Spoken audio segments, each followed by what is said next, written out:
Hi everybody, so I am in the middle of, like, we're at the beginning of a card game. What are we playing? Rummy, right? Rummy. We're playing Rummy.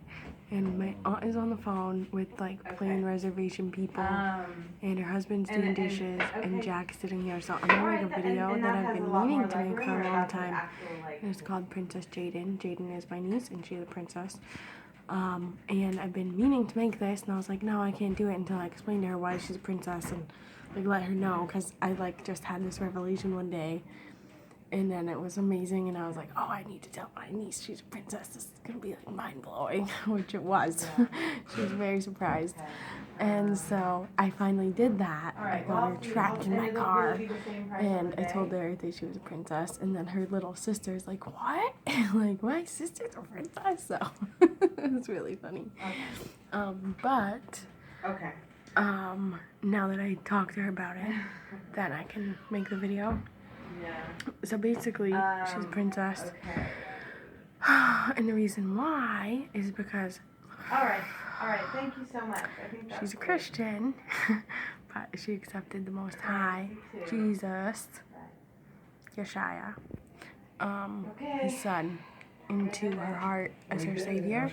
So then, when you do that, you're adopted into royalty. Yeshua is your brother, and Ahaya is the king.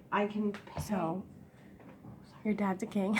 So I was explaining that to her. Sorry. I was just making a video about how my niece is a princess.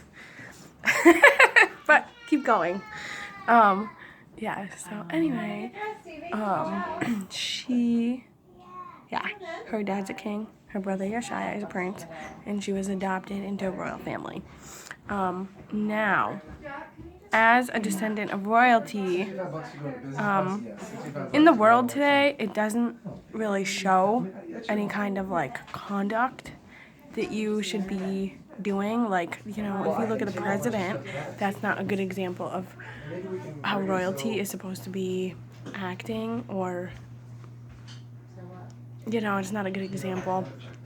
And I feel like it's kind of the same with the way the world is today is not a good example. But real kings and queens wear a crown, and your crown is honor and dignity. And I told her that her crown is the fruits of the Spirit, and I said, what's the fruits of the Spirit? And her and Anthony together tried to rattle them off, and they know almost all of them, which I was like, hey, that's what's up. They probably have no idea what that means, but yeah, so I was just explaining, like, if you are a princess, then you wear your crown. If you take your crown off, then what are you doing? And I told her little sister, Kyla, who is not a Christian or Black Hebrew Israelite, I told Kyla that, like, I was basically just asking them questions, like, okay, so if you're a princess, like, what should your conduct look like? Do princesses run around arguing? No. Do princesses run around fighting? No. Do they gossip and talk about other people behind your back? No. So what does a princess do? And then they, you know, tried to answer the question. But really, I just explained it so they would have, like, food for thought. And I told Kyla, when your sister basically is being a brat, then just ask her nicely to put your crown back on, which that did not go over well. She was, like, being all smart aleck. She's like, Jaidynn, will you put your crown back on? And I'm like, Are you acting like a princess? So anyway, I just wanted to explain that real quick, and I'm gonna go because I think everyone's done and we can play cards now. So that's all, bye.